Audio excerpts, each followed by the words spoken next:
Hierde vergadering by 521 opstal is net hier in die pad af in Rousseaustraat, net voor jy by die Pick n Pay sentrum kom. So ons gaan daar in ons nuwe direksie verkies. Ek dink ons het op die oomblik 16 nominasies, as ek reg onthou, soos ons gister gesê. So ons daar is 9 of 10 plekke, sal ek nou maar sê, of 11. Ons kan daaroor debatteer, maar ja, baie belangrik as jy van iemand weet of jy stel self belang, word genomineer, as jy self belang stel, vra iemand om jy te nomineer. Ja, enige een van die ouens ongeluk sal dit doen as jy regtig belang stel.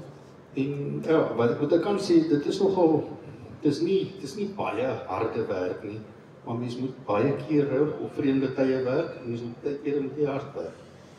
Maar ja, dit is nogal lekker. Karel. Iets te sê, as hulle op die internet gaan, as hulle by skouerskeer aansluit en alles, dan kan jy sien wat die direksie leer. En dit is wat ons gaan kyk.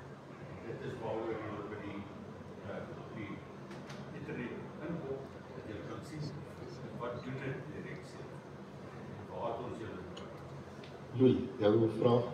Wat is die deadline by die laagste mense kan? Dit gaan die eerste of die tweede Junie wees, maar dan moet 14 dae verloop van die nominasie gesluit het tot die vergadering is, die vergadering is die 16de Junie. So ja, rust rolweg die ding. Ja, dit is op die, ons het al liedjie geskryf wat sê, wat is die take van 'n direkteur, of wat moet jy alles doen. En ja, en daar is as jy genomineer is, en jy sê jy wil nie nou dit doen nie, dan slaan ons jou oor, en sê ons net jammer, jy wil nie regtig nie. So niemand daar dwing om daar te wees nie.